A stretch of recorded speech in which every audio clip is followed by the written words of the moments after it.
लोकसभा चुनाव की मतगणना से पहले महाराष्ट्र में बड़े सियासी उलटफेर का दावा सामने आया है।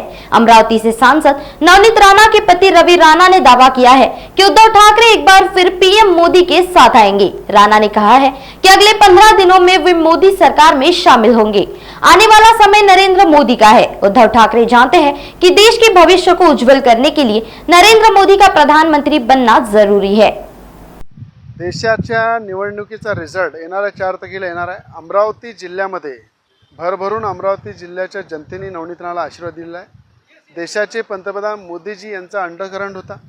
देशाचे पंतप्रधान मोदीजींनी सुद्धा अमरावती जिल्ह्यासाठी केलेला विकास, अमरावतीच्या खासदार म्हणून नवनीत राणांनी केलेला विकास, राज्याचे नेते म्हणून राज्याचे उपमुख्यमंत्री देवेंद्र फडणवीस साहेब यांनी भरभरून अमरावती जिल्ह्याला विकासासाठी दिलेले पैसे आणि देशाचे गृहमंत्री अमित शाहजी यांची जी सभा झाली, देवेंद्र फडणवीसांची सभा झाली, बावनकुळे प्रदेश अध्यक्ष यांची सभा झाली, या सगळ्यांच्या माध्यमातून ज्या पद्धतीनं मोदीजींचा अंडरकरंट ज्या ताकदीनं अमरावती जिल्ह्यामध्ये चालला, अमरावती जिल्ह्यामध्ये केलेली नवनीत राणांची कामं यांची पावतीसुद्धा अमरावतीची जनता देणार आहे।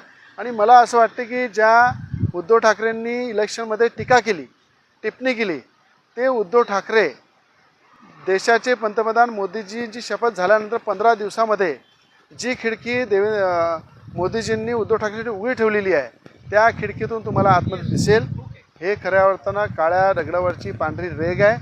अनेक विरोधकांनी सुद्धा, महाविकास आघाडीच्या सुद्धा नेत्यांनी, कार्यकर्त्यांनी नवनीत राणांचं काम केलं की अमरावती जिल्ह्यामध्ये नवनीत राणासुद्धा शिवाय पर्याय नाही हे विरोधकांना सुद्धा माहीत होतं। म्हणून 2 लाखापेक्षा जास्त लीडनी नवनीत राणा या ठिकाणी निवडून येणार आहे आणि या ठिकाणी नवनीत राणांचा विजय हा निश्चित आहे। जेव्हा निवडणुकीचं मतदान झालं तेव्हाच मी सांगितलं आणि पूर्ण ताकदीनं सगळ्या बहुजनांनी ताकदीनं साथ दिलेला आहे आणि येणाऱ्या 4 तारखेला तुम्हाला रिझल्ट माहीत पडेल।